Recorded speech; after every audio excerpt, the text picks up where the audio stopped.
आज बाबा की डेफिनेशन सर्वोत्तम पुरुषार्थ की बहुत ही सुंदर थी। मनसा, वाचा और कर्मणा समानता में हो। आप सृष्टि के आदि को सोचो, सतयुग में किस प्रकार से मनसा, वाचा, कर्मणा थी। तो उसमें बाबा ने बताया है कि मन में संकल्प भी बहुत कम चलते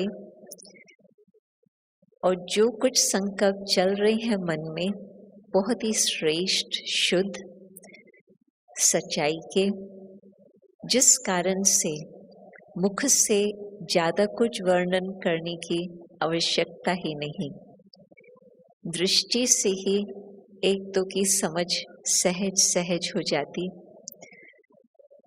और बहुत कम शब्दों में आना पड़ता, थोड़े शब्दों में सब बातें स्पष्ट हो जाती। और जो मन के संकल्प होते वो दूसरे के सामने बिल्कुल ट्रांसपेरेंट, शब्द भी कम और फिर एक्शंस, जो कुछ कर्म चलते हैं वो तो होंगे ही श्रेष्ठ, जबकि है ही देवताओं का राज्य, दैवी घराने में हम चल रहे हैं। और उसका टोटल कॉन्ट्रास्ट देखो, कलयुग के अंत में यदि किसी के मन के संकल्प आप पढ़ने लगो, बिल्कुल फालतू। बाबा भी कहते हैं कि मुझे कोई जरूरत नहीं है किसी के संकल्प को जानने की, मैं जानता हूँ। परंतु हम इमेजिन कर सकते हैं लोगों के संकल्प किस प्रकार से चल रहे हैं। तो हम बैठ करके उन्हों का माइंड रीड करें, उसमें तो हमारी टाइम, एनर्जी सब कुछ वेस्ट हो जाती।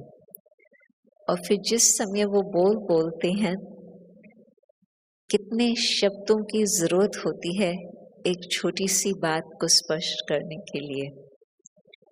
आप देखेंगे कि जब सत्य बात होती, बहुत सिंपल, सहज, कम शब्दों में वो बात क्लियर हो जाती।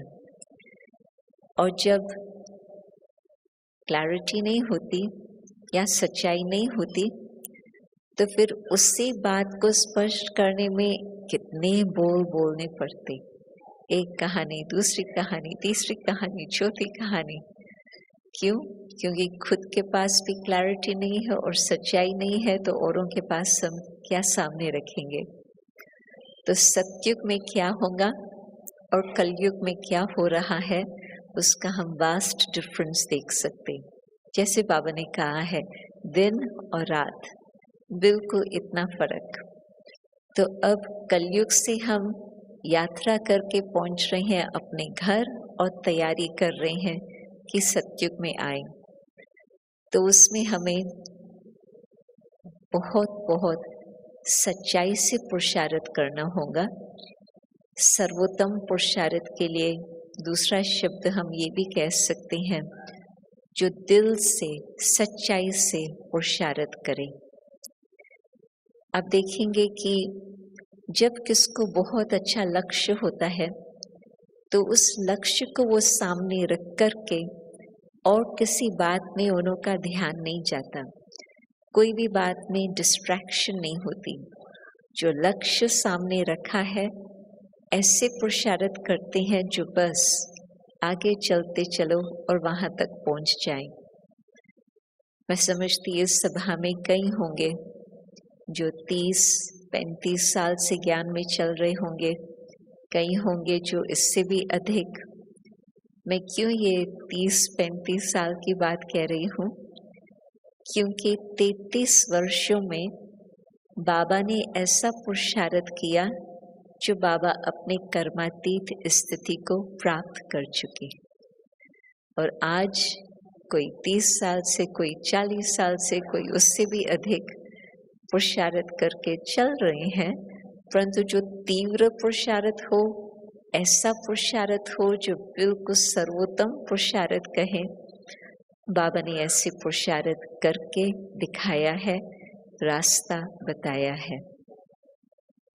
उसमें भी नंबर 2 आत्मा, जबकि मम्मा की बात हम सोचते हैं, मम्मा ने 1937 से पुरुषार्थ किया और 1965 में मम्मा ने देह का त्याग किया। तो और ही कम समय में मम्मा ने भी अपना ऐसा तीव्र पुरुषार्थ किया जो बिल्कुल अपने लक्ष्य को प्राप्त किया। मम्मा भी अपने कर्मातीत स्थिति को प्राप्त करके ही तन का त्याग किया। तो ऐसे आत्माएं हम सबके सामने एग्जाम्पल्स है।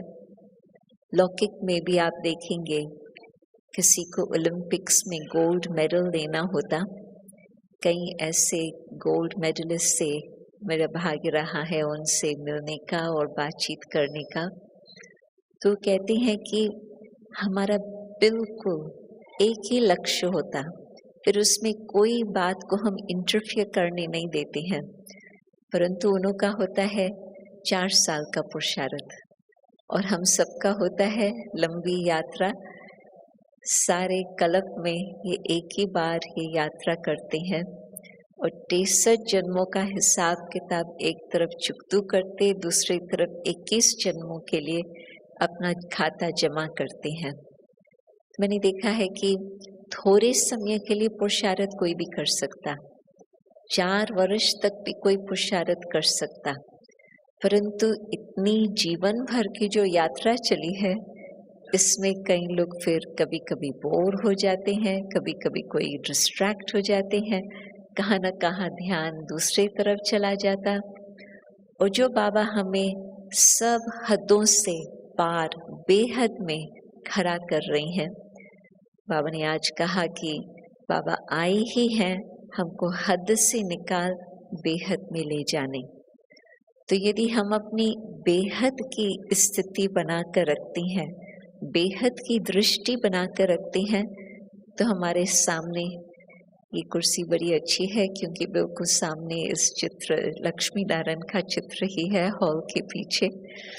तो रियली पुरुषार्थी जीवन में यदि वो लक्ष्य हमारे सामने है कि हमें ऐसे संपूर्ण निर्विकारी देवता बनना है, तो फिर हम वहां तक पहुंच पाएंगे। यदि आंख इधर गई, यदि आंख इधर गई, तो फिर वो टाइम हमारा खिसक जाता।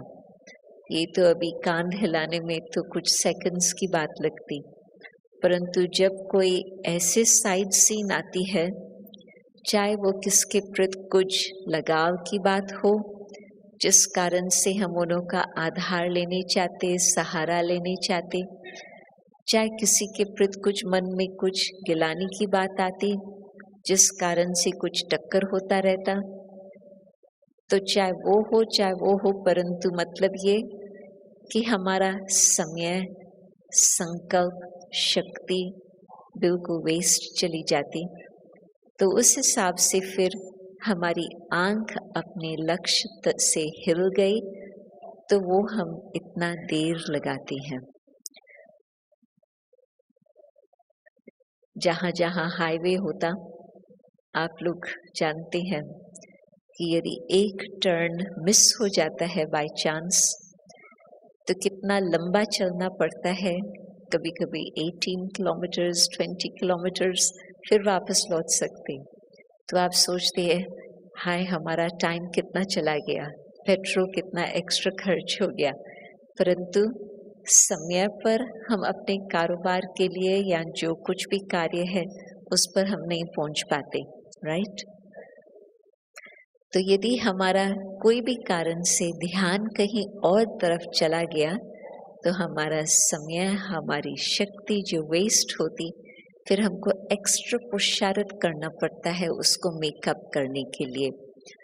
तो ये हम ध्यान रखें कि कोई बात के कारण, चाहे लगाव के कारण, चाहे किसी के प्रभाव के कारण, या चाहे किसी की नफरत के कारण, हम अपनी दृष्टि जिस लक्ष्य को बाबा ने दिया है और हम चाहते हैं हम वहां पहुंचे, हम उससे कभी हिल न पाए, तो फिर बाबा की मदद भी रहेंगी और बाबा की मदद के साथ साथ हम अपनी हिम्मत से चलते रहेंगे।